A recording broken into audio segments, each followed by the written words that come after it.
tresno iki abadi. Tuh dewa-dewa ning asmara kuatno ati kawula. Anggonku lelampah tresno datang kendhat saking cupa. Tak rewangi tak pateni lahirin tresno kang suci. Kasunyata yang tak aku siramu isinya wiji. Adalah Jujurnya audio Ayang Fendi ayang Diva. Bayang deh. ayo mas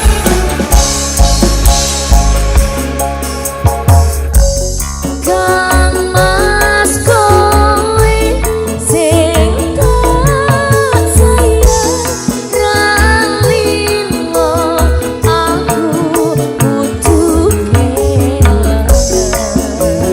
Mas mustika ning ati dong aku siji. Tresno iki abadi. Dewa-dewa ning asmara kuatno ati kawula. Anggonku lelampah tresno datang kendhat saking cupa. Tak rewangi tak pateni lahirin tresno kang suci. Kasunyatan yen to aku siramu isinya wiji. Dewa-dewa ning asmara kuatno ati kawula. Anggonku lelampah tresno datang kendhat saking cupa. Tak rewangi tak pateni lahirin tresno kang suci. Kasunyatan yen to aku siramu isinya wiji.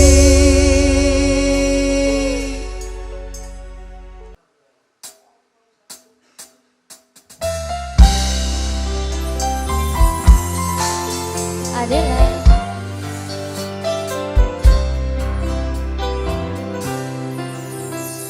saben dino rasane ra karuan ngombe kopi lekine rasane pahit tenan mangan mangut lele rasane kok padha tempe apa kaya ngene rasane wong ora duwe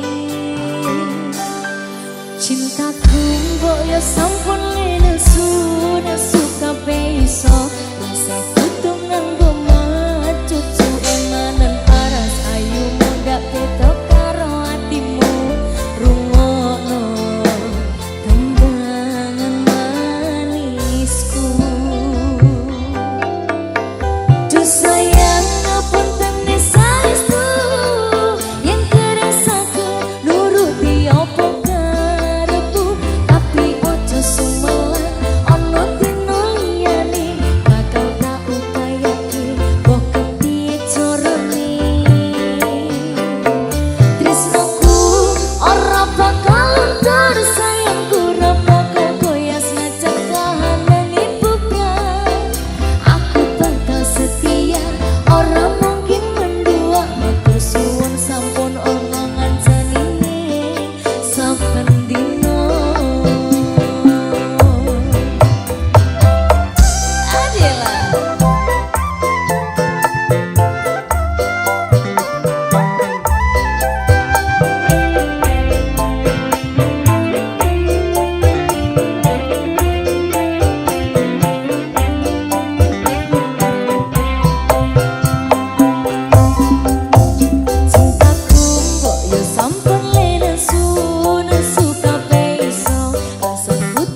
Oke, tangannya boleh diangkat lagi.